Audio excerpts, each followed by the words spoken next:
Ana, perdón. Sí. Ahí recién enganchó la grabación, pero Ahí empezamos. bueno. Sí, bueno, pero la charla empieza, claro. Bueno, entonces, Alicia, cuando quieras. Bueno, mucho gusto a todos los que no me conocen. Soy Alicia Salas Videla, como dijo la profe, profesora de moldería de primero C y de tercero B en el instituto, ya hace 10 años, así que realmente es un placer dictar moldería en el instituto porque son futuros profesionales y bueno, es muy estimulante, realmente me encanta. Bueno, yo me recibí en la ciudad de Rosario, yo soy de Mendoza, pero me recibí en la ciudad de Rosario y empecé a trabajar allá, a perfeccionarme allá, y cuando volví a Mendoza, empecé a dictar cursos aquí. Si me permiten, Analía, ya voy compartiendo pantalla, ¿puede ser? Sí, por supuesto. Profe, ¿de qué se recibió? Ay, de diseñadora modelista, ¿sí? Déjenme un segundito. Ahí estamos. Bien, les comento, me encantó el flyer que hicieron las chicas, así que me lo apropié para poder comentarles un poquito. Bueno, me recibí de diseñadora y modelista, estuve trabajando como profesora de costura en el mismo instituto donde yo me recibí, y cuando volví acá a Mendoza, empecé a dictar clases. Allá también estaba dictando clases, pero aquí me armé un mini instituto desde mi hogar, y empecé a armarlo y se llamaba Cursos de Moda.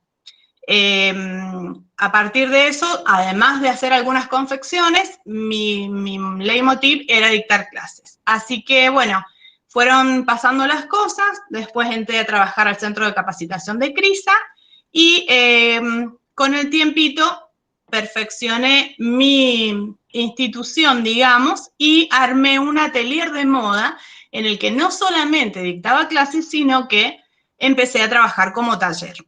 Independientemente, yo tengo un par de marcas para ropa de bebé y para ropa de perro. Entonces, ha sido una mezcla de todas las disciplinas en el atelier.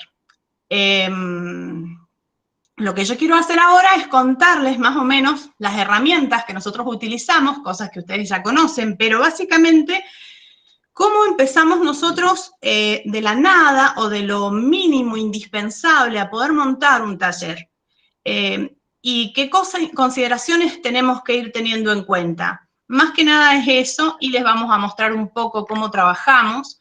En mi equipo de trabajo está Inés Zabaleta, que ustedes recién vieron cómo la estaban haciendo ingresar acá en la conversación, en la charla. Así que bueno, ya se las voy a ir presentando también. Bueno, vamos a empezar más o menos a conocer un poquito las herramientas. Espero que vean bien. Profe, no se ve la pantalla. No está ¿nada? Compartiendo. Estoy compartiendo. Vamos de vuelta. A ver.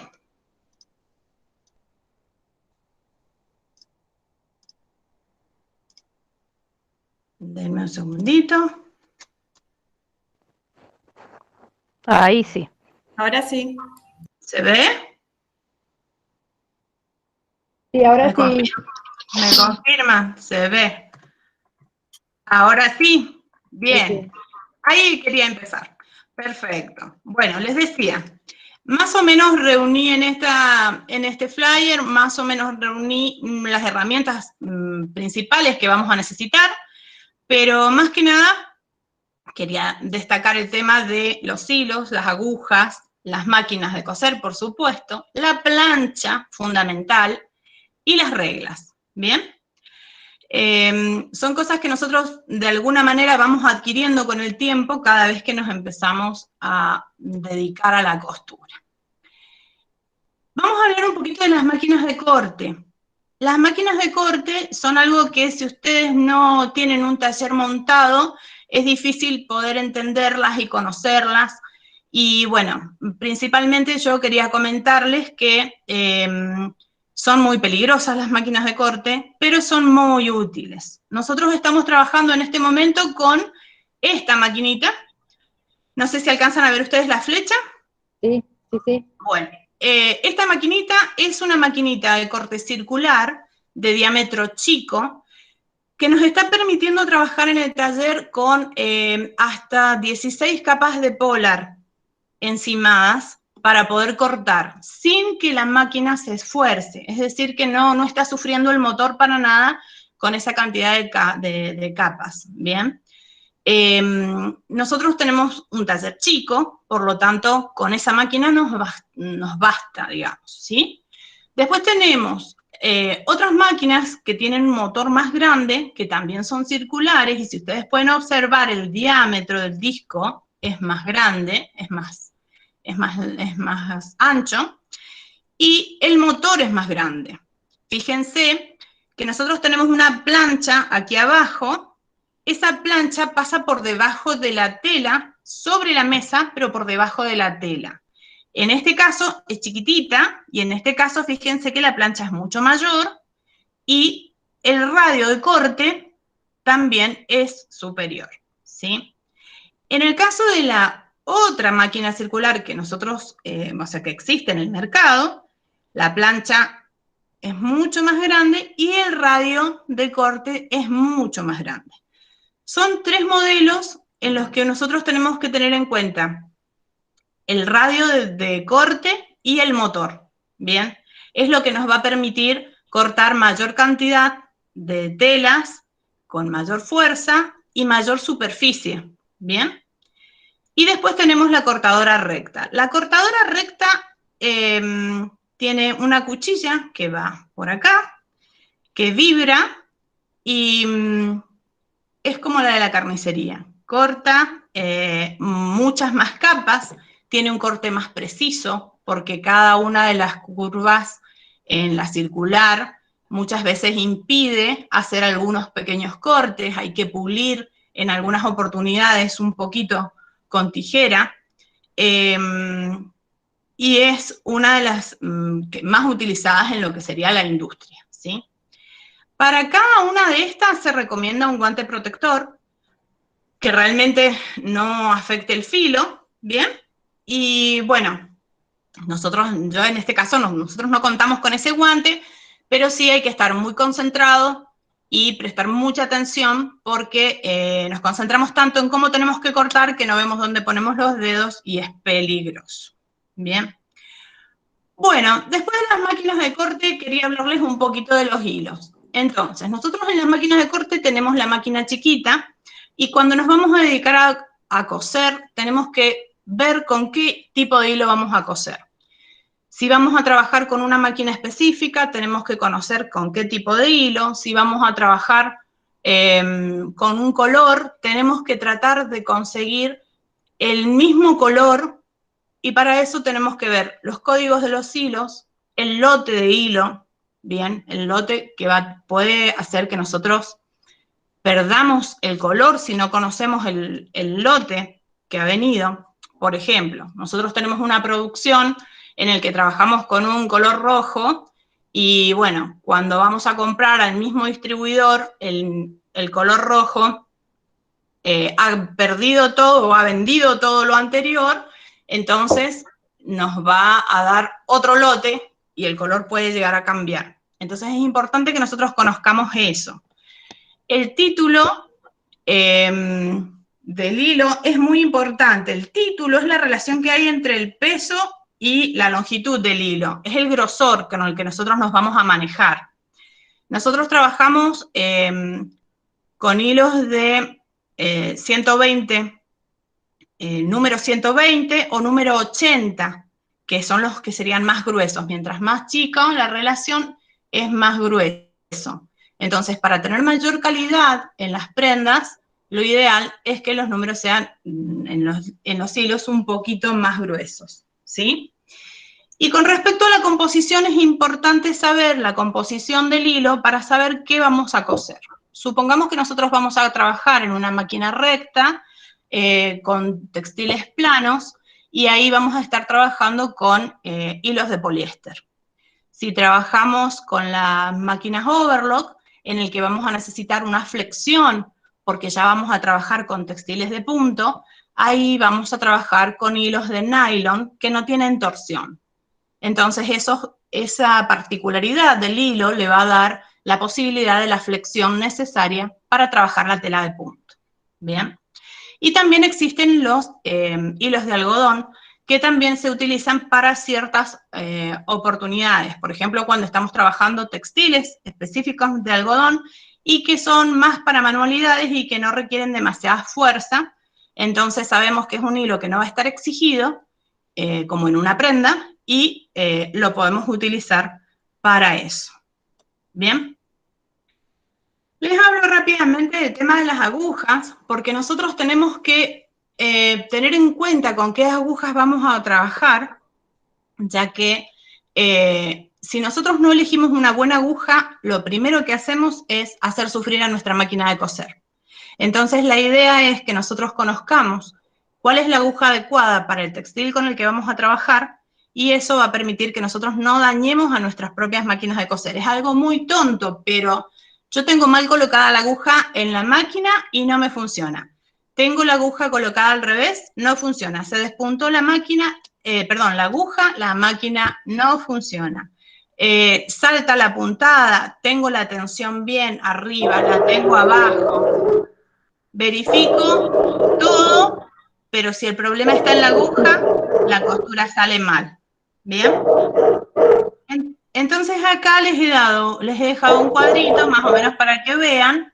Nosotros cuando trabajamos, ay, ese perrito, nosotros cuando trabajamos los textiles más finos, vamos a trabajar con una numeración menor, en el caso de las agujas, desde 9, 10 en adelante, a lo que serían los textiles más gruesos. Es importante tener en cuenta lo siguiente. Tenemos dos tipos de agujas principales. Una que son agujas punta lanza y otras que son agujas punta bolita. Quiere decir que, bueno, en las agujas punta lanza tienen un filo en su punta y cortan el material cuando ingresan y son específicas más que nada para trabajar con textiles planos. Si yo utilizo esa misma aguja para trabajarla en un textil de punto, me va a quedar agujereada al lado de cada puntada el textil. Entonces es importante que yo trabaje con el textil punta bolita, que tiene una pequeña bolita en la punta y que cuando ingresa, corre el tejido para cada lado y permite el ingreso correcto de la aguja. Pero es fundamental que yo trabaje con una aguja fina para textiles finos y con una aguja gruesa para textiles gruesos. Bien, bueno, esto es el tema bastante importante que hay que tenerlo en cuenta, y es el tema de la plancha. El planchado de las costuras es fundamental. Nosotros trabajamos en un taller que no se dedica a gran producción. Estamos trabajando mucho con producción para emprendedores. ¿Qué pasa? El emprendedor está aprendiendo, está conociendo, está necesitando probar lo que está armando. Por lo tanto, hacemos muchos muestrarios, o sea, quiero hacer esto, pero no sé cómo va a quedar, no sé si el textil va a ser adecuado. Entonces hacemos la prueba, hacemos la experiencia, lo mostramos, sí, se mejora, se cambia, y a partir de ahí se decide si se continúa con una producción o no. Para eso nosotros trabajamos con una plancha que es a vapor, como una plancha normal, como la que ustedes pueden ver acá, la Philips, y también tenemos una plancha a vapor, que es una plancha que se compra por televisión, en ese compre ya. Bueno, esta plancha a mí me sirve mucho para los textiles en todo lo que es alta costura, gasas, sedas, y tuvimos la experiencia de trabajar sobre un edredón y tenía unas arrugas muy fuertes. ¿Qué pasa? En el edredón no podíamos colocar la otra plancha porque aplastaríamos la guata, así que trabajamos con esta plancha y nos funcionó perfecto. Muchas veces a mí me preguntan, ¿se puede comprar ese que está en la televisión así, así? Las maquinitas chiquititas de coser? Yo recomiendo que no lo compren, pero esta plancha me ha dado muy buenos resultados y la recomiendo, ¿sí? Bueno, nosotros también nos hemos hecho estos cojinetes, que son cojinetes que sirven para planchar las partes curvas, en el caso de que hagamos sastrería, en el caso de que cuando hacemos corset o tenemos que planchar alguna pinza en particular. Así que planteamos cojinetes distintos para poder planchar de la mejor manera. Vamos planchando mientras cosemos y también el planchado definitivo al final de la prenda. Bueno, acá se ve un poquito lo que sería mi atelier, el taller, atrás de la máquina familiar. Y estas son máquinas con las que nosotros contamos, máquinas rectas. Una es familiar, marca Godeco, y otra es industrial, marca Atypical, pero básicamente son todas muy parecidas. Yo cuento con máquinas familiares, varias máquinas familiares que tienen distintas características y sobre todo distintas estructuras. Y esas estructuras a mí me permiten saber para qué prendas las puedo utilizar. Esta máquina, por ejemplo, que está, bueno, en esta fotografía, es una máquina Godeco con una carcasa metálica muy firme, muy fuerte, y me permite trabajar con telas gruesas. Es muy noble, es una máquina relativamente antigua y trabaja muy bien. Entonces, es una máquina que se cuida mucho. Nosotros, las 3 personas que más trabajamos en el taller, cuidamos mucho las máquinas, respetamos mucho nuestra herramienta de trabajo y las mimamos mucho porque realmente las necesitamos todo el tiempo. La máquina recta familiar hace la puntada totalmente recta y rígida, ¿bien? La vamos a ver de la misma manera, tanto del derecho como del revés, y nosotros podemos trabajar con una o con 2 agujas para darle distintos tipos de terminaciones.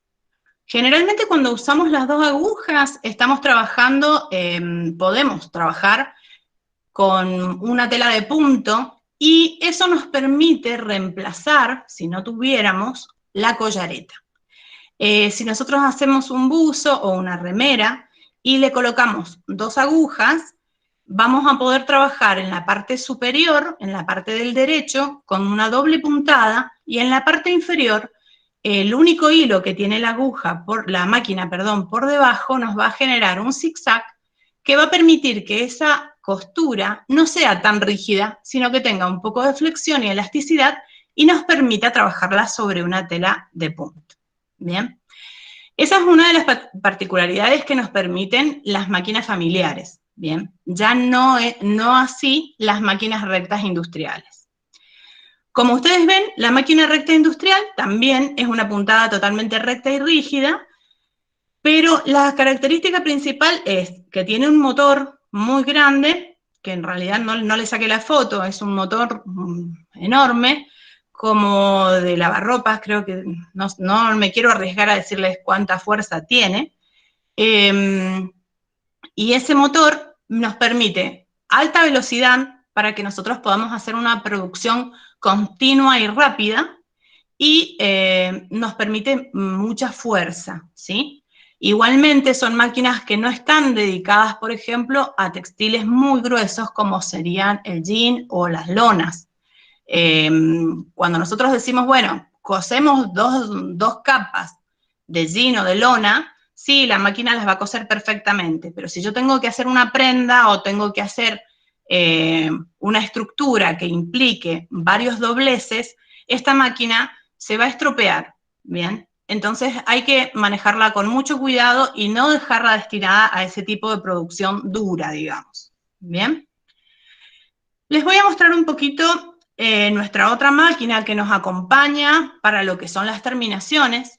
Siempre que yo trabajo con telas planas, principalmente tengo que usar para armar la prenda estas 2 máquinas que estamos viendo. Pero si tengo que trabajar con tela de punto para armar, voy a trabajar con las overlocks, ¿sí? En este caso tenemos 3 overlocks en las fotos. La del medio es una overlock familiar, Janome, que es una de las mejores del mercado. Brother, Janome, son máquinas que les recomiendo. nosotros acá no estamos, digamos, promocionando las marcas, sino que yo quiero que ustedes entiendan que son marcas que se arman en Argentina y tienen buenos repuestos, o sea, podemos conseguir los repuestos acá, pero los repuestos internos son metálicos y son buenos. Entonces son máquinas que por eso yo recomiendo. Al lado tenemos la máquina verde, que es una overlock de 3 hilos, es una máquina semi-industrial. ¿Por qué razón es semi-industrial? Esta máquina tiene un motor chico, como el de las máquinas rectas familiares, y no le permite demasiada fuerza porque es un motor pequeño, pero la estructura interna de la máquina es lo suficientemente fuerte como para que sea una máquina industrial. Fue creada como máquina industrial y se vendía en las mesas grandes, como las de las máquinas rectas que vimos recién, con el motor grande también. ¿Qué pasa? Empezaron a entrar estas máquinas desde China, empezaron a ver que era más fácil venderlas con el motor chico, respondían perfectamente, y bueno, nosotros en este momento en el taller tenemos 4 máquinas de estas y son nuestro caballito de batalla, son con las que más trabajamos y las vamos adecuando. De acuerdo al tipo de puntada, las vamos destinando.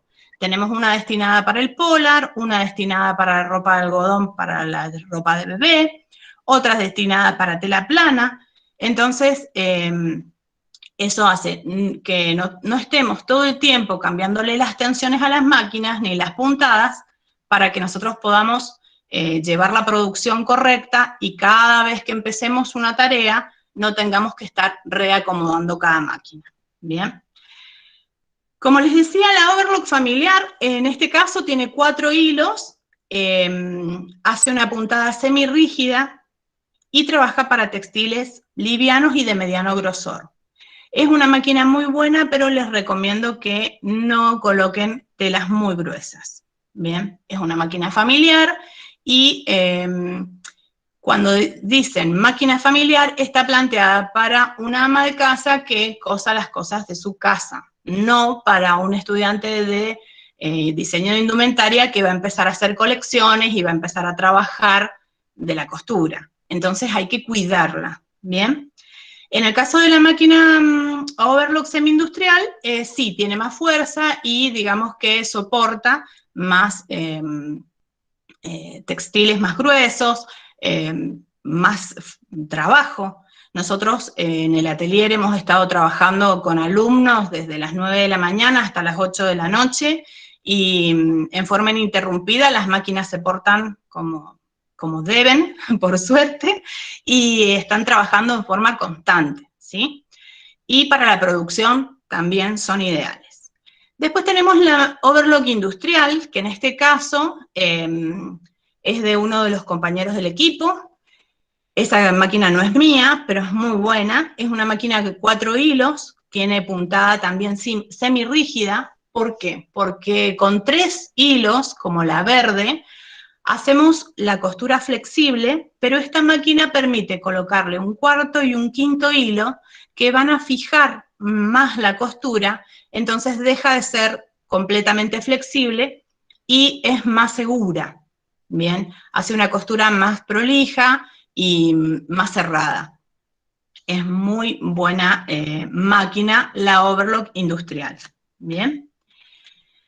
Otra máquina que nosotros necesitaríamos en un taller, perdón, para que tengan una idea, nuestro taller tiene esta máquina overlock industrial, tenemos la familiar, es una máquina prestada, que en realidad le saqué una foto porque la estamos revisando, porque tenía un problemita con las tensiones, pero nuestros caballitos de batalla son las maquinitas verdes, que son las semi-industriales, ¿sí?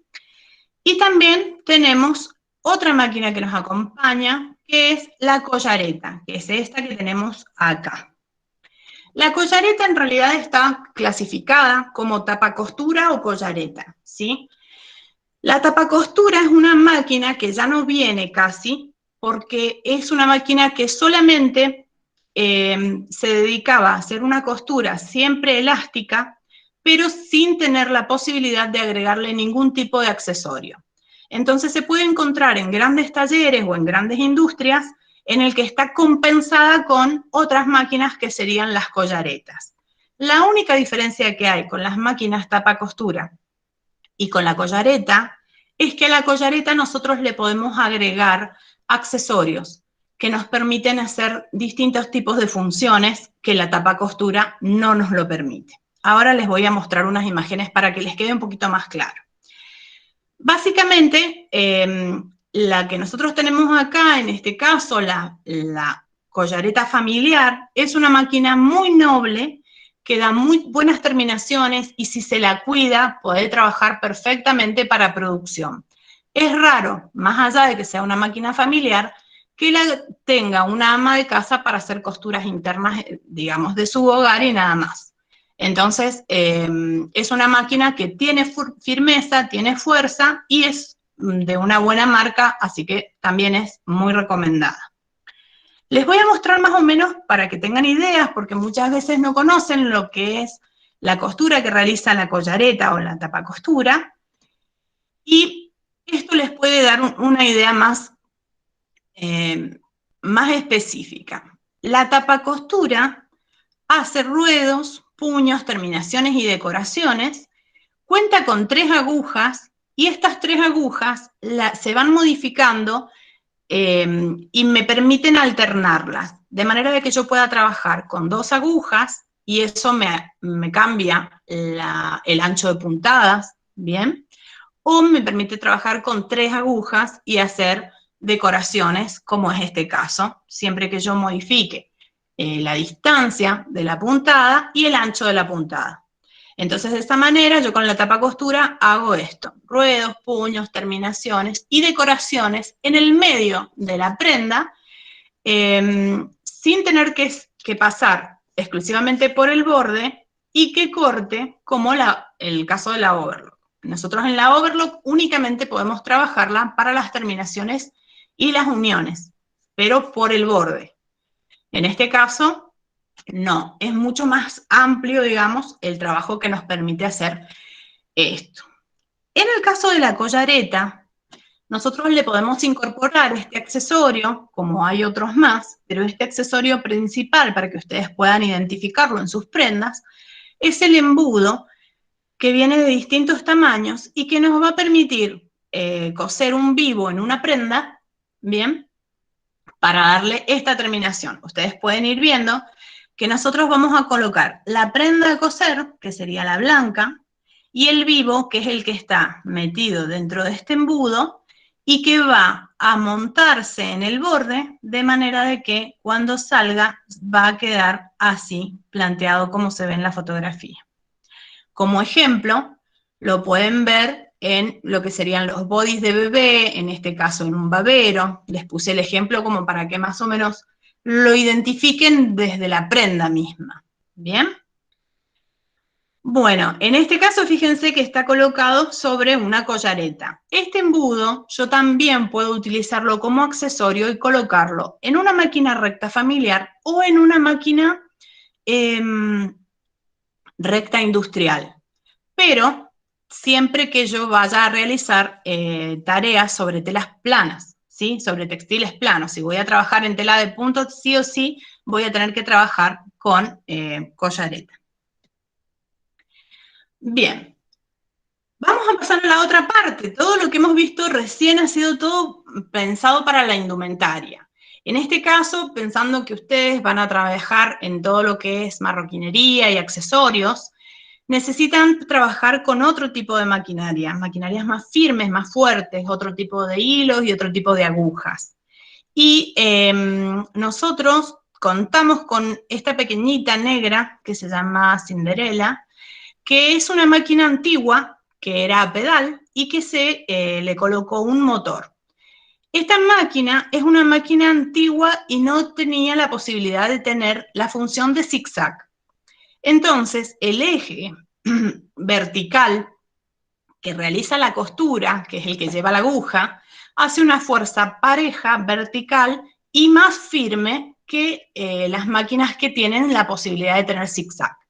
Las máquinas que tienen zigzag, en el medio del proceso del eje, del proceso de la costura, tienen la posibilidad de variar, perdón, a zigzag, y eso les quita la fuerza que tiene esta maquinita. Entonces yo siempre les recomiendo, si tienen una máquina a pedal o que la puedan transformar, perdón, con motor, les va a servir para telas más gruesas y más firmes, ¿bien? Y por el otro lado tenemos a lo que sería la máquina de doble arrastre. Esta máquina, como la ven, es una máquina industrial y tiene las mismas características que veíamos en la recta, excepto el prensatelas. Fíjense, tenemos el selector de puntadas y el prensatela tiene una característica diferente. Es doble arrastre. Cuando nosotros trabajamos con las máquinas industriales o familiares, tenemos abajo en la plancha, ven estos agujeritos, hay un sistema de dientes. Estos dientes arrastran el textil hacia atrás para que la tela vaya yendo hacia atrás y la máquina vaya cosiendo. En este caso, como se trabaja para textiles más gruesos, cueros, ecocueros y demás, la máquina necesita más fuerza. No sé si está presente todavía Inés. Inés, ¿podés liberar tu micrófono y explicarnos un poquito? ¿No estás? Bien, les sigo diciendo yo porque sé que... Ahí está. Sí, ¿se escucha? Sí, sí, se escucha perfecto. Contanos un poquito si estás viendo la... Sí, bueno, en realidad, como se ve, no sé si se ve un poquito mejor el tema del prensatela, ustedes se fijarán que está como separado, como que vienen dos vértices de ambos lados. Bueno, esos piecitos, o ese piecito que se conforma de dos partes, funciona también como el arrastre. Por eso se le dice la doble arrastre, tanto de arriba como de la parte de abajo de los dientes. Entonces, de esa manera, cuando uno va, digamos, cosiendo, no hay ningún problema en el tema de que, por ejemplo, se les pueda llegar a fruncir el material, ¿sí? Porque mayormente, si utilizamos, por ejemplo, para coser ecocueros, o hasta el mismo cuero, o a lo mejor, no sé, un nylon cristal, por ejemplo, sirve perfectamente porque no hay ningún tipo de problema para el arrastre. No sé si después se va a ver algún videíto de Sí, la ahora lo muestra tenemos. Entonces, la verdad que sirve perfectamente para coser, es ideal para este tipo de materiales y bueno, nada, se los recomiendo. Si en alguna oportunidad tienen, digamos, la manera de obtener este tipo de máquina, es ideal. Por lo menos yo lo utilizo en todo lo que es marroquinería y la verdad que me resulta fantástico. Ahí está el videíto, Inés, si querés explicarlo. A ver. Bien. Sí, ahí se ve, bueno, un poquito en cámara lenta, porque, bueno, la idea era que se pudiera ver cómo funciona el prensatela. Bueno, y ahí al momento de funcionar, obviamente, fíjense que yo no estoy haciendo ningún esfuerzo siquiera de acomodar el material, solo lo fijo, digamos, en la parte de los extremos, pero esto corre solo. Fíjense que no hay problema en el tema de costura. Bueno, ahí se ve cómo se mueve tanto de los dos lados, ¿sí? El piecito. Y ahora creo que, bueno, en la parte más final sería un poquito más rápido, para que se vea, digamos, Sí, ahora da vuelta y se ve más rápido. sí, así que, no, es genial, es genial. Bueno, y el tipo de hilo dependiendo también de qué es lo que se está cosiendo, pero sí, es bastante... O sea, yo, por lo menos a mí no me cuesta demasiado, o sea, prácticamente si yo voy a coser algo, me ayudo un poco nada más, pero esto es genial. Ahí Para mí ha avanza sido... directamente a otra Ahí, velocidad, bueno, a la velocidad real. ahí, exacto. Fíjense ahí cómo corre. es como si estuviera caminando. Es muy simpática. No, para mí fue, bueno, la solución es el tema maquinaria, así que bueno, la verdad que se lo Les hago recomiendo. una pregunta, ¿puedo? Sí, sí. Profesora, ese tipo de pie se puede adquirir en cualquier parte que vendan accesorios para No. Eso es una máquina completa que tiene la fuerza para que realmente pueda hacer ese movimiento. No te van a vender ese pie aparte. Tenés que conseguir la máquina que tiene las características para que ese pie se mueva de esa manera.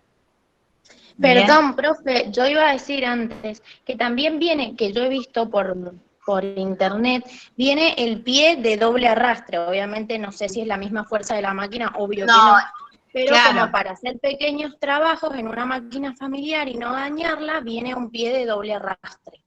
Exacto, es cierto, viene pero no tiene la fuerza como para arrastrar, por ejemplo, fíjense que la profe había puesto en el video varias capas de cocuero, fíjense cuando ella está doblando. Entonces, si nosotros vamos a trabajar, fíjense que son 3, 4 capas casi que está doblando y tiene esa fuerza el pie. El pie para las máquinas familiares no te lo va a permitir. No va a moverlo de la misma manera, ¿sí? Acá ayuda a todo, la máquina, el prensatelas, pero también el motor, ¿bien? No. Profe, pero mi marido me regaló una industrial a mí, por eso pregunto. Ajá. No, para las industriales no, tiene que tener las características, la máquina completa, ¿bien? Bien. Les comentamos, profe Ine, si anda por ahí todavía, el tema de los hilos para tapicería y de las agujas.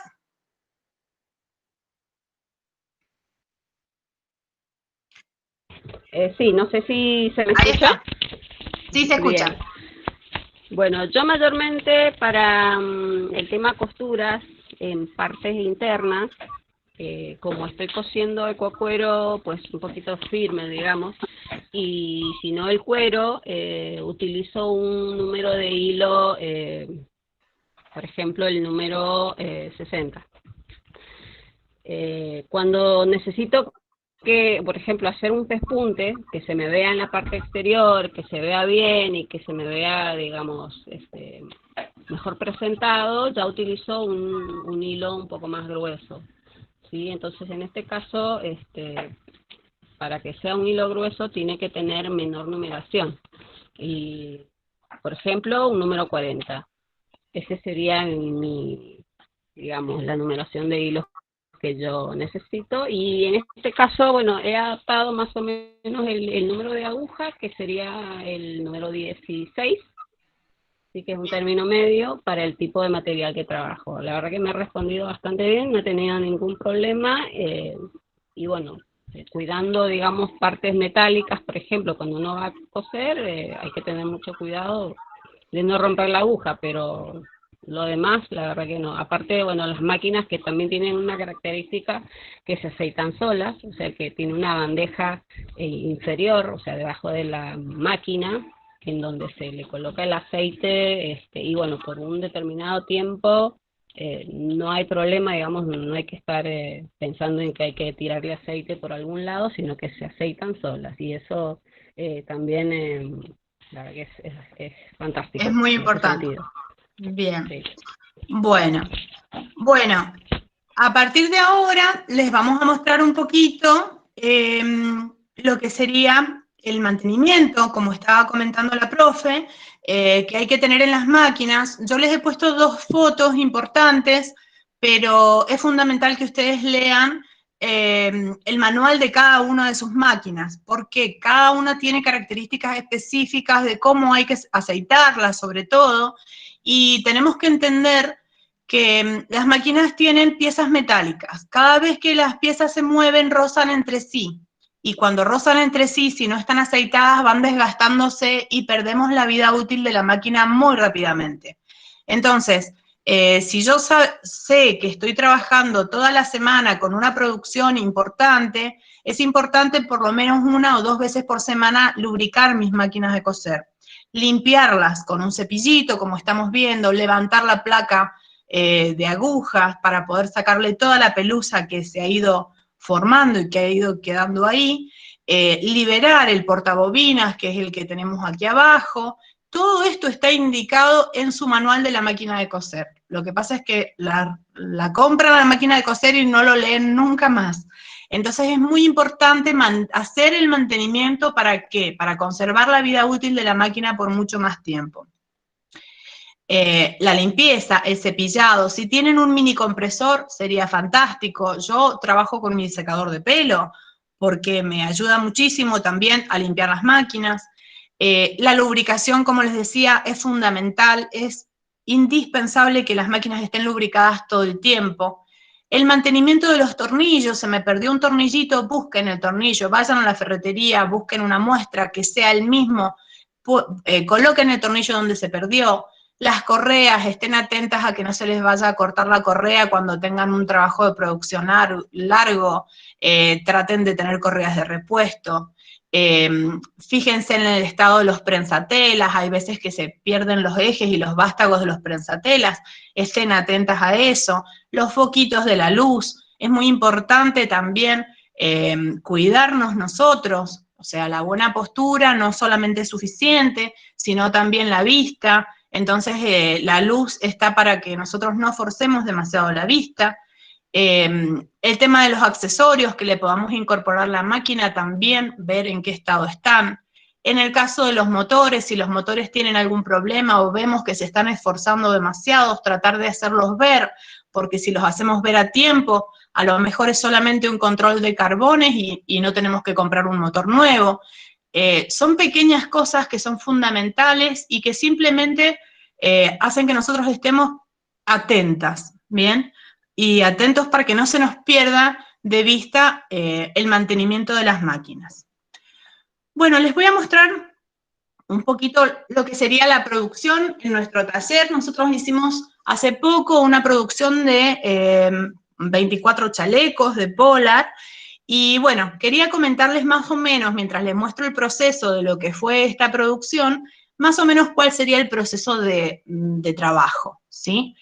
Una vez que ya tenemos hecho el pedido, trazamos la moldería, trabajamos específicamente con la moldería requerida y a partir de ahí vamos a hacer una revisión del textil.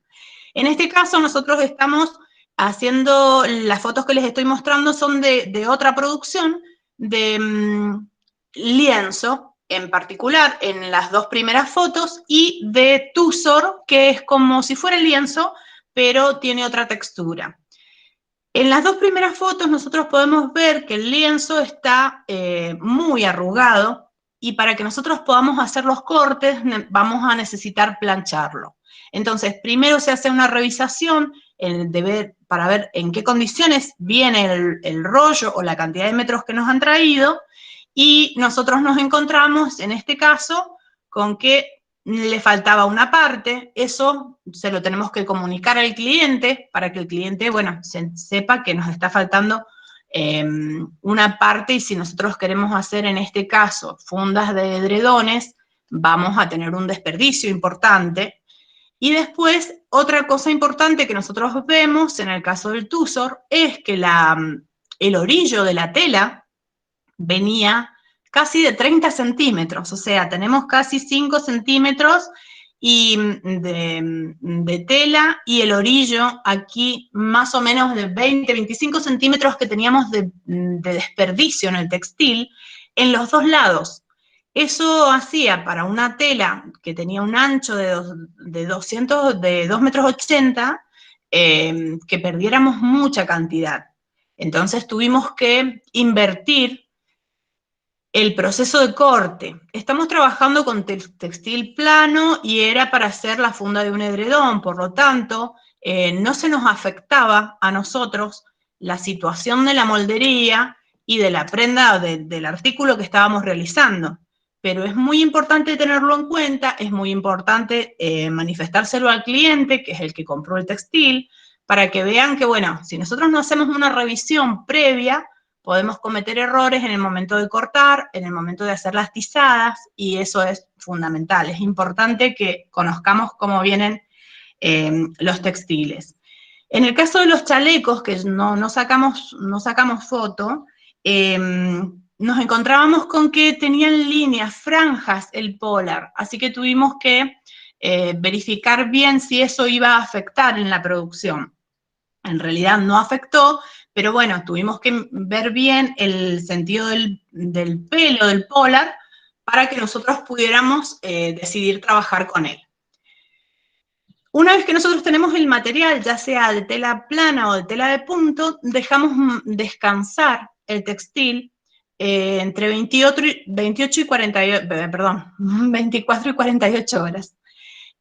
Lo vamos plegando para un lado y para otro, no sé si pueden apreciar de esta manera, ¿sí? Entonces, ¿esto qué hace? Que nosotros hayamos recibido el textil desde un rollo, el rollo lo ha tenido ajustado, y cuando nosotros lo ponemos en esta posición, permitimos que las fibras descansen y relajen, como para que cuando nosotros hagamos los cortes, el producto terminado no vaya a modificarse y no vaya a realizar esa transformación con el producto terminado que puede generarme encogimientos o deformaciones.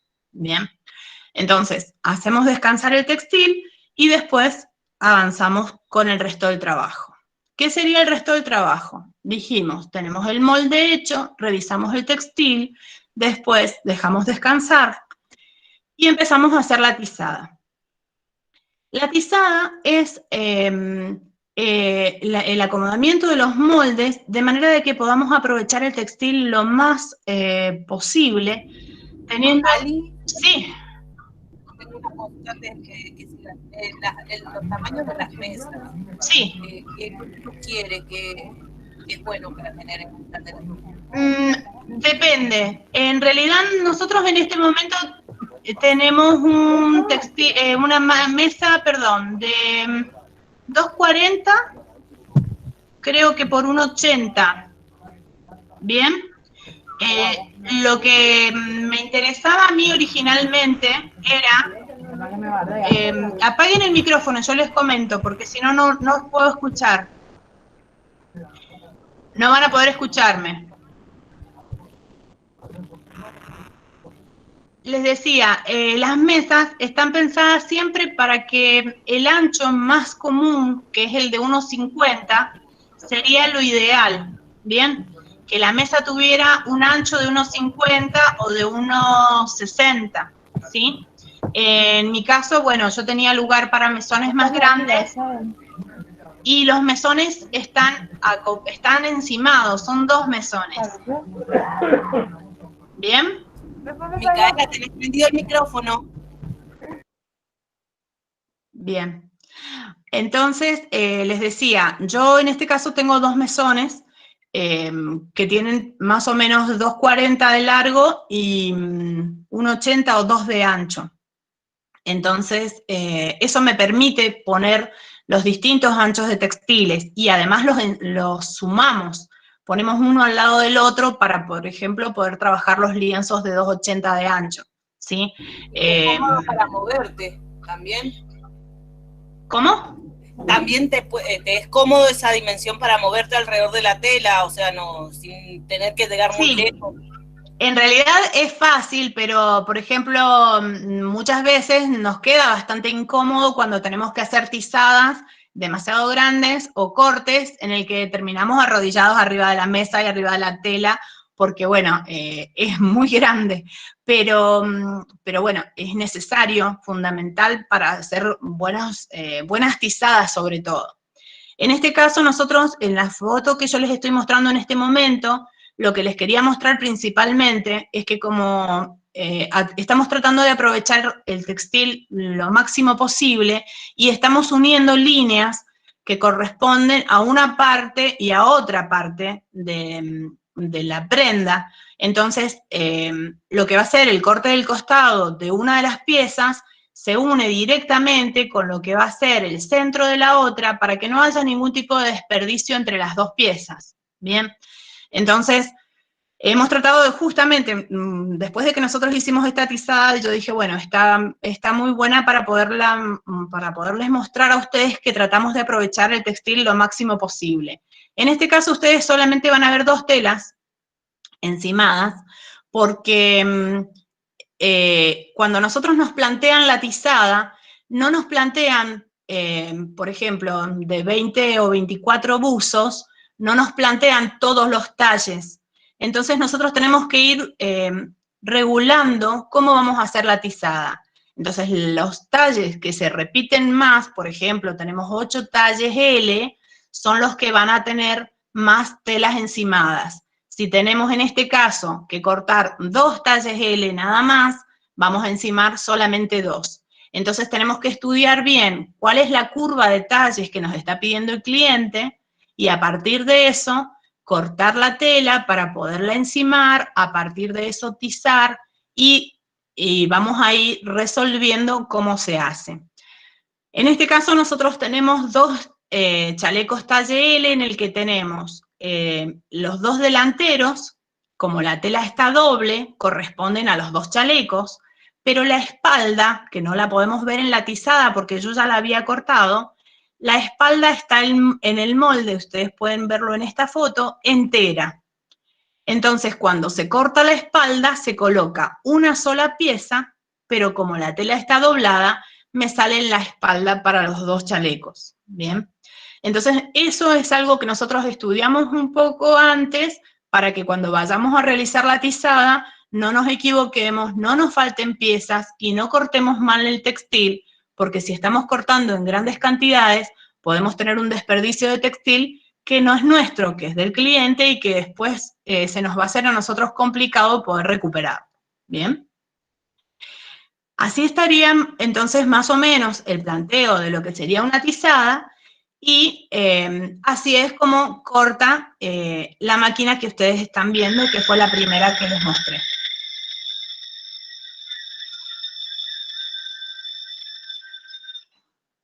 La ventaja de esta máquina es que hace el corte muy limpio, que es rápida. Entonces, yo en una tizada tan chica, de 2 telas encimadas nada más, tranquilamente podríamos haberla cortado con tijera. Pero la máquina es mucho más limpia para cortar y mucho más rápida. Entonces, eso nos permite agilizar el trabajo. Aquí tenemos parte del armado, ahí está la profe Ine. Y tenemos en la parte del armado lo más importante, que es la elección de la maquinaria. Como nosotros tenemos varias máquinas, que es lo que yo les había comentado, lo primero fue estudiar con qué máquinas íbamos a hacer las costuras rectas, con qué máquina overlock íbamos a trabajar. Tenemos una destinada al polar, así que esa fue la elegida. Sabíamos que íbamos a trabajar con collareta para hacer el ruedo. Entonces, primero elegimos con qué máquinas íbamos a trabajar y después realizamos la distribución de las tareas. La distribución de las tareas es importante porque eso permite que no estemos todos haciendo lo mismo y que la producción se demore y que tratemos de ser lo más efectivos posibles. Entonces, bueno, uno realiza una cosa, entonces ya sabemos que cada vez que tengamos que terminar un trabajo, vamos a pasar a la otra tarea que nos corresponde a nosotros y no nos vamos a estar chocando con la otra persona que está trabajando en el taller. Y después, lo que serían las estaciones de trabajo. Para que ustedes se den una idea, en este momento, en esta foto, se están cortando las piezas. Otra de las personas ya se ha puesto a clasificar por talle las distintas partes y a marcarlas con cinta de papel para saber a qué talle pertenecen y qué piezas son. Entonces esto impide que se nos vayan perdiendo. Vamos haciendo la estación de trabajo del talle L, en este caso eran todos chalecos de hombre y en este caso eran los chalecos de dama que tenían un recorte particular y estaban puestos en otro lado. Entonces eran estaciones de trabajo en el que una persona iba a estar trabajando estos chalecos con las distintas partes del proceso de producción. Y en este sector iba a estar trabajando otra persona, mientras del otro lado se estaba cortando todavía. Entonces, es importante que uno se ordene antes de empezar a trabajar en cómo va a distribuir las tareas, en qué estaciones de trabajo van a ser necesarias para este tipo de producción en particular, en este caso chalecos, pero si estuviéramos haciendo lencería, en la estación necesarias para hacer lencería. Y después de que se termina, se hace lo que es el control de calidad. se verifica que todas las costuras hayan sido bien cosidas, se verifica que no hayan quedado hilachas, se pule completamente. En el caso de estos chalecos tenían que bordarse, nosotros no bordamos, así que tercerizamos el bordado, se envían a bordar y a partir de ahí se termina de pulir para poder entregar al cliente. Bien, entonces este sería el producto terminado. En este caso tienen la etiqueta de la profe Inés Zabaleta porque el cliente se lo solicitó a ella. Entonces en este caso, bueno, está planteado. Fíjense que tiene la etiqueta de talle, tenemos en este caso un talle XL, el talle L, bien, el bordado que quedó terminado y así se va entregando el producto, ¿sí? Otra cosa fundamental para mí, que vengo viendo talleres y que vengo conociendo, lo más importante para trabajar en un taller es saber con quiénes se trabaja. Yo trabajo con 2 personas que manejan el mismo criterio y sobre todo que se maneja el respeto. Son personas muy buenas, muy capaces, muy profesionales y manejamos los mismos lineamientos a nivel de producción y de conducta y de esfuerzo y de pasión por la costura. Así que bueno, se los presento. Mi equipo es Inés Zabaleta, que ya la estuvieron escuchando, y Daniel Ontiveros, que es un muchacho muy joven que nos viene acompañando desde hace bastante. Él se dedicaba mucho a la alta costura y ahora, bueno, con todo el proceso de la pandemia se ha metido mucho en el tema de la producción también. Así que tiene su marca, igual que la profe Inés. Así que, bueno, ahí les muestro. En el atelier está la marca de Inés Zabaleta, que es una marca de marroquinería. Les recomiendo que la busquen en Instagram. Danelo, que es la marca de Danel. Mi marca de ropa de bebé y mi marca de mascotitas. Así que, bueno, creo que con esto les he podido más o menos mostrar un poquito de lo que hacemos y espero que les haya servido. No sé si tienen alguna duda, quieren hacerme alguna pregunta. Sí, yo escribí una pregunta en el chat con respecto a la máquina, porque ahí ofertan ahí en el mercado una máquina que dicen que es overlock, pero tiene la cuchilla retráctil, en el sentido que se puede usar como collareta. Sí, esta es máquina cierto. si es recomendable o... Mira, hay distintas marcas, no sabría bien cuál, pero hay distintas marcas que sí, tienen la posibilidad de retraer la cuchilla y te permite trabajar como collareta. La disposición de la máquina, hay veces que tiene ángulos muy cortantes, entonces es un poquito incómodo coser como si fuera collareta, pero sí te lo permite. En el caso de que la máquina sea retráctil, te lo permite. Con respecto a la máquina de arrastre... ¿Cómo? Disculpe. Sí. Hay una máquina que yo compré que me dijeron que era de arrastre pesado, pero no veo que tenga el doble pie. O sea, yo cuando lo compré me dijeron que sí, que era una máquina de arrastre pesado, pero yo era nueva y no sabía. Esta es la primera vez que la veo con esos 2 pies.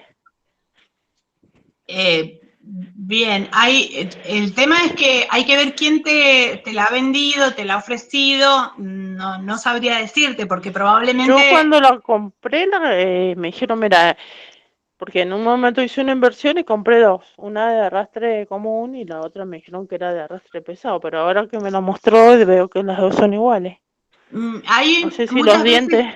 Hay una confusión a nivel industrial y hay una máquina que dicen que es de doble arrastre y en realidad es doble aguja y tiene una doble portabobina y no tiene una fuerza industrial, pero no tiene la capacidad, digamos, para hacer el doble arrastre. No, ella me dijo arrastre pesado y acá la estoy viendo y parece que sí, que tiene los dientes un poquito más grandes que la otra.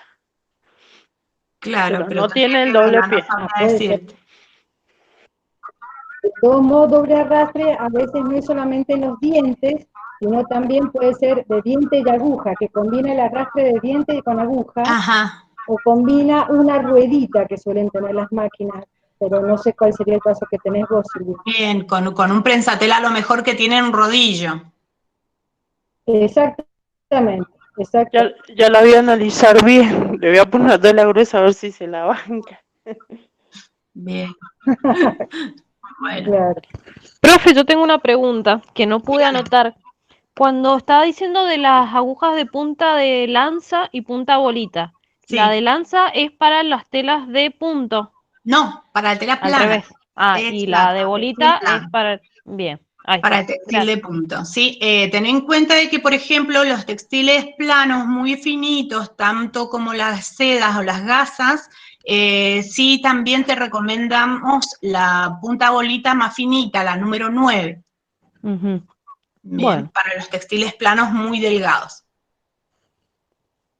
Gracias. Ali, otra pregunta.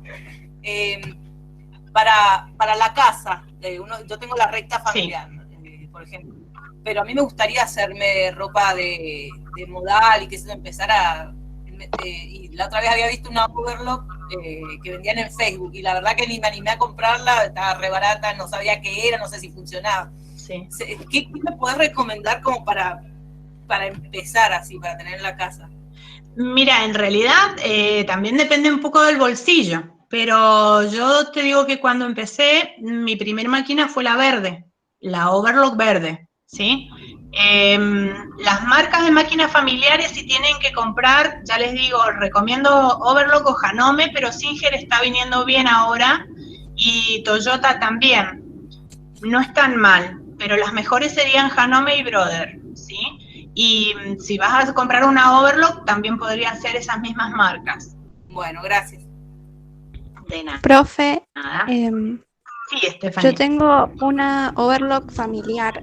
Por ejemplo, si quiero coser polar, ¿sería mucho esfuerzo para la máquina o puedo coser? No. Podés coser polar, tenés que fijarte bien si es una de las familiares blanquita como la que yo mostré. Tendrías que ver las características que tendría para telas gruesas esa máquina, que te va a hablar de las tensiones y de la posición del prensatela. Pero si no la esforzás, trabaja bien con polar. Ah, gracias. Profe, y tenía otra pregunta acerca del embudo. Sí. Usted dijo que venían para máquinas familiares rectas. Exacto. Vos podés comprar el embudo y tenés que comprar la plancha. Es una plancha donde se coloca el embudo, ¿sí?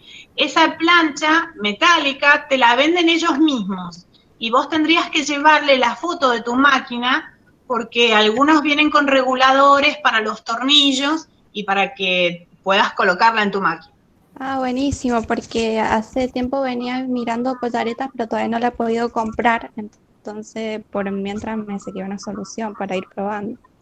Exacto, pueden probarla, pero si quieren trabajar, por ejemplo, lo que serían bies con telas de punto, también viene un prensatela que te permite colocar el bies y ahí también te ayuda y trabajas con la doble aguja en la máquina recta y con ese prensatela de bies reemplaza el embudo, es un poco más económico y te permite practicar. Buenísimo, muchas gracias, profe. De nada. Profe, hola, ¿qué tal, Irene? Profe, yo me quiero comprar una collareta, pero la verdad es que no me animo porque no sé cuál, porque para qué sé yo, para trabajar o tener, pero ¿qué marca? Ya te digo, collareta en este momento sé que tiene Janome, no sé si tiene Brother, familiar. Que es buena y te permite alta producción, ¿sí? No mucha producción, pero te permite producir. La que yo tengo es Janome, no estoy segura que tenga Brother. Eso seguro con respecto a lo que sería familiar. Bien, familiar. Y si fuera familiar. Un poquito, bien. Y si fuera industrial, ya pensar, o sea, cualquier collareta industrial, que en realidad es mucho más cara, cualquier collareta industrial te va a venir bien. No sabría decirte las marcas de lo industrial. Profe, ¿y lugar dónde comprarla? ¿Más recomendable? Yo recomiendo Todo Máquinas. A ver, yo he comprado siempre en Todo Máquinas. Por una cuestión de lealtad de las personas, por una cuestión de precio también, y por una cuestión de consejos. La vez que me han aconsejado, todas mis máquinas las he comprado ahí desde que estoy en Mendoza. Incluso máquinas del instituto que estuvieron a cargo mío la compra, las compré en Todo Máquina. Bueno, gracias. Profe, una pregunta. A mí me dieron este embudo. Sí. No sé si lo ve. Lo veo. Y me dijeron que era... ¿Ah? Sí, lo veo. ¿Lo ve? Sí. Bueno, me decían que era para la recta industrial. No hubo forma de ponerla. Llamo a un técnico y tampoco la pudo poner. Y después me dice, habría que probarla para... ¿Puede ser que sea para una familiar? Mira, lo que estoy viendo es que la plancha que la sostiene es muy grande. Entonces, esa plancha que está abajo, puede ser, claro, puede ser que sea el problema. El embudo no es el problema, porque el embudo es externo y no te afecta con respecto a la máquina. Pero la plancha, que es lo que yo le estaba explicando a Estefanía recién, tiene que corresponder a tu máquina. Ay, a mí me lo vendieron como que yo lo podía llegar y colocar y no hay forma de hacerlo andar. No, incluso me dieron unos dientes. No, y un no, pie. por eso te digo, verifiquen primero cómo es la máquina de ustedes y pregunten por la planchita para soportar el embudo. ¿Bien? Hola, profe. O sea, para la familia tampoco es imposible usarla. Sí, se puede. En la familiar. Sí, Cari, deberías cambiar la plancha. Cambia la plancha, Cari. Hola. Por la máquina, la plancha que tiene la máquina. No, la plancha del embudo. Yo después voy a ver si puedo buscar la plancha de los embudos míos y te voy a mostrar alternativas. Ahora no me di cuenta. ¿Sí? Bien, bueno. Sandra, discúlpame. Bueno, sí, usted cuando hace los cierres, porque estábamos viendo el tutorial que hay que hacer la costura para suplir, porque usted la hace con la collareta, ¿no es cierto? Cuando hace el muestrario del paso a paso. No, se hace solamente con la recta. Ah, por eso, para hacerle, porque digo, yo no tengo ni collareta ni tengo la otra, la overlock, y digo, para hacerle zigzag al costado o falso overlock para hacer la terminación, sino qué terminación se le puede hacer. Esa, zigzag o falso overlock. Cuando trabajen con una máquina recta porque no tengan overlock, reemplácenlo por el zigzag o la falso overlock. Bueno. Muchas gracias. De nada. Hola, para... una consulta. Carolina, decime. Sí, con respecto a las marcas, ¿lo puede, o sea, se registran en algún lado? ¿O lo puede hacer cualquiera también? ¿Puede dar un ejemplo sobre las marcas? ¿Las marcas de ropa? Sí. Sí, las marcas se registran. Yo no sabría decirte, yo tengo registrada mi marca de ropa de bebé, pero yo la registré viviendo en Rosario. Así que, pero la profe Dillon te puede indicar cómo están haciendo acá los registros. Carolina, vamos a tener charlas sobre registro de marcas, que hay una profesora en el instituto que se dedica a ese tema y está dentro del programa de charlas. Buenísimo. Buenísimo. Y a mí me pasó lo mismo que estaba usando con el embudo para una máquina recta. Yo también compré un embudo y no me resultó, pero la chapa, todo entra perfecto, pero no cose, o sea, no se puede, no hay caso, se traba en la cinta.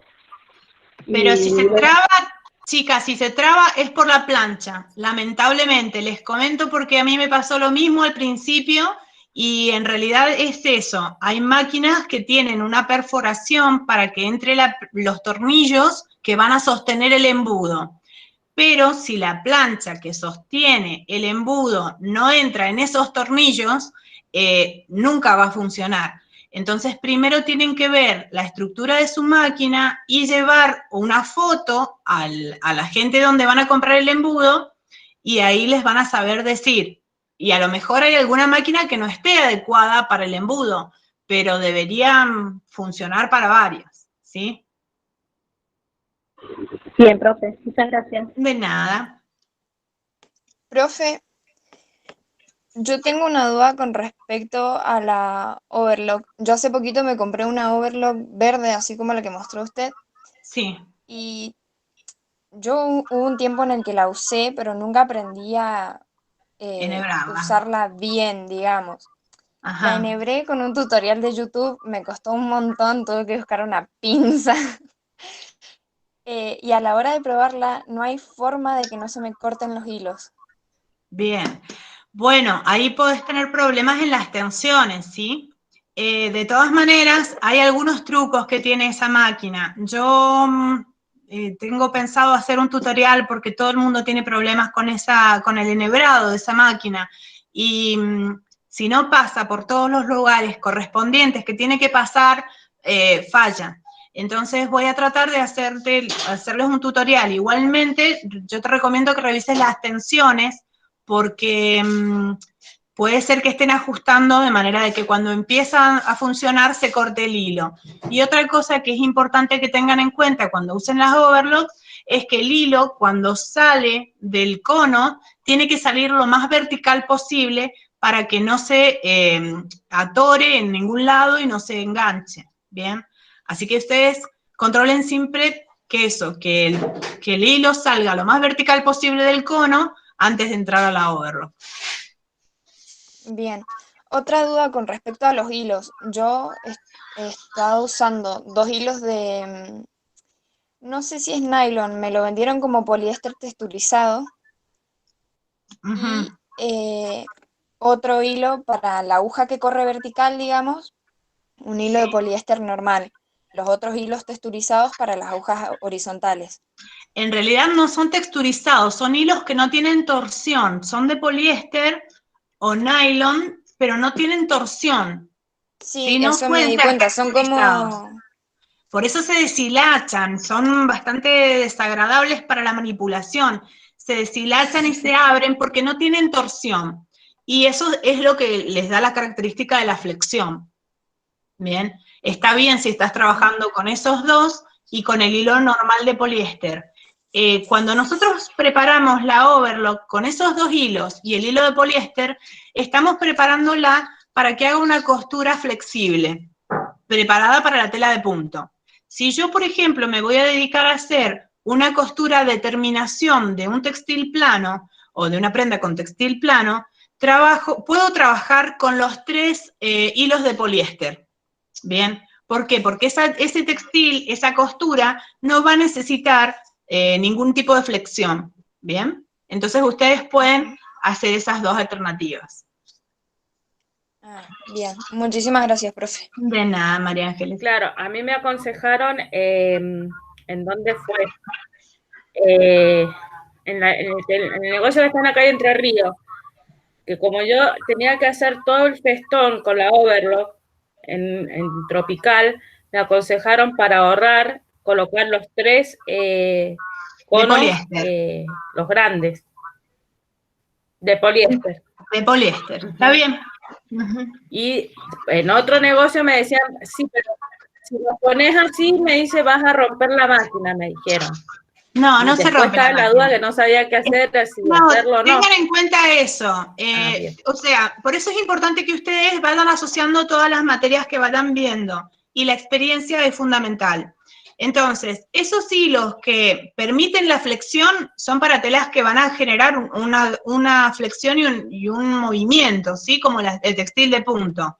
Y el que no va a hacer ningún tipo de movimiento, porque vos vas a hacer a lo mejor un individual en el que solamente vas a pasar los bordes, eso lo pones con poliéster porque no va a estar trabajando el hilo, ¿bien? Entonces, eso es lo que tienen que ir ustedes viendo, razonando y intercambiando conocimientos de una materia a la otra para poder cerrar el círculo en la experiencia.